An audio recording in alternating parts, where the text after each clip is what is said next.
নমস্কাৰ মৰমৰ ছাত্ৰ ছাত্ৰীসকল আপোনালোক সকলোকে পুনৰবাৰকে স্বাগতম জনাইছো এটা বিশেষ গুৰুত্বপূৰ্ণ ভিডিঅ'লৈ তে বন্ধুবান্ধৱীসকল আপোনালোকে যিসকল নেকি ইয়াতে আসাম হাই সেকেন্ডাৰী এডুকেশ্যন কাউন্সিলৰ ফালৰ পৰা যি নেকি আপোনালোকৰ এইচএছৰ ফাইনেল ৰিজাল্ট আছে তাক লৈ যদি আপোনালোকে অপেক্ষা কৰি আছে তেতিয়াহ'লে বন্ধুবান্ধৱীসকল আপোনালোকৰ কাৰণে এটা বিশেষ গুৰুত্বপূৰ্ণ আজিৰ এই ভিডিঅ'টো হ'বলৈ গৈ আছে কিয়নো আপোনালোকে যিসকল নেকি ইয়াতে এক্সামটো দিছে আপোনালোকে নিশ্চয়কৈ জানে যে আপোনালোকৰ যি নেকি হাই সেকেন্ডাৰী ৰিজাল্ট আছে হেতু প্ৰত্যেক বছৰতে আপোনালোকৰ জুন মাহত ইয়াতে ডিক্লেয়াৰ কৰা হয় কিন্তু বন্ধুবান্ধৱীসকল এতিয়া আপোনালোকে এই বছৰ এক মাহ আগতে আপোনালোকৰ যি নেকি ৰিজাল্ট আছে হেতু ডিক্লেয়াৰ কৰা হ'ব বুলি ইতিমধ্যে ঘোষণা কৰিছে কিন্তু আপোনালোকৰ যি নেকি ৰিজাল্ট আছে হেতু কেতিয়া ডিক্লেৰেশ্যন কৰা হ'ব আৰু আপোনালোকে কেনেকৈ চাব ইয়াৰ ওপৰত আজিৰ এই ভিডিঅ'টো হ'বলৈ গৈ আছে যদি আপোনালোকে নিজৰ ৰিজাল্টখন চেক কৰিব বিচাৰে বা বন্ধুসকল আপোনালোকৰ যদি ৰিজাল্টটো কেতিয়া দিব এইটো জানিব বিচাৰে তেতিয়াহ'লে আপোনালোকে ভিডিঅ'টো সম্পূৰ্ণকৈ চাব আৰম্ভণিৰ পৰা শেষলৈ আৰু এই ধৰণৰ ভিডিঅ'সমূহ যদি আপোনালোকে আগতে দিনা পাই থাকিব বিচাৰে তেতিয়াহ'লে চেনেলটো নিশ্চয়কৈ সাবস্ক্ৰাইব কৰিব আৰু কাষত দিয়া বেল আইকনটো প্ৰেছ কৰিবলৈ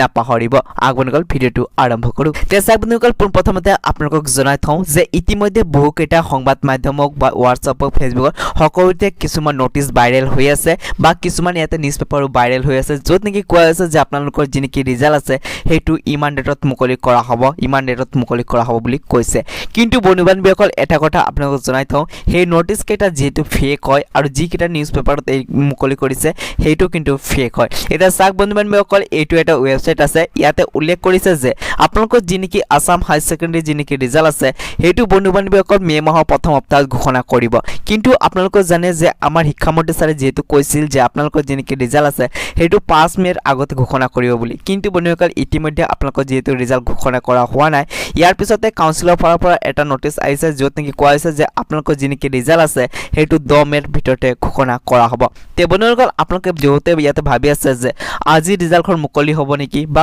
অহাকালি ৰিজাল্টখন মুকলি হ'ব নেকি তে চাক বন্ধুসকল এই বিষয়ে কিন্তু কোনো ধৰণৰ এতিয়ালৈকে অফিচিয়েল নটিচ আহা নাই যে আপোনালোকৰ ৰিজাল্ট আজি প্ৰকাশ পাব নে কালি প্ৰকাশ পাব এই ৰেকৰ্ডিং কোনো ধৰণৰ নটিফিকেশ্যন আহা নাই কিন্তু বন্ধুসকল আপোনালোকক জনাই থওঁ আজি হৈছে দেওবাৰ সেইকাৰণে আজি যেহেতু আপোনালোকৰ ৰিজাল্টখন মুকলি কৰা নহয় সেইকাৰণে সম্পূৰ্ণ চান্স আছে যে অহাকালি আপোনালোকৰ ৰিজাল্টখন মুকলি কৰিব বুলি কিন্তু বন্ধুসকল এইটো ফিক্স নহয় যে অহাকালি আপোনালোকৰ ৰিজাল্টখন মুকলি পাবই যদি আপোনালোকৰ ৰিজাল্টৰ ৰেকৰ্ডিং কিবা নতুন আপডেট আহে মই আপোনালোকক সকলোতকৈ আগতে আপডেটটো কৰাই দিম আমাৰ এই চেনেলৰ যোগেদি সেইকাৰণে বন্ধুসকল এতিয়ালৈকে যদি আমাৰ এই চেনেলটোৰ লগত আপোনালোকে জড়িত হোৱা নাই তেতিয়াহ'লে চেনেলটো সাবস্ক্ৰাইব কৰি কিনি আপোনালোকে আমাৰ এই চেনেলটোৰ লগত জড়িত হৈ ল'ব তে বন্ধুসকল আজিৰ এই ভিডিঅ'টোত ইমান আছিল ব্লগ আজিৰ এই ভিডিঅ'টো ইয়াতে সমাপ্ত কৰোঁ।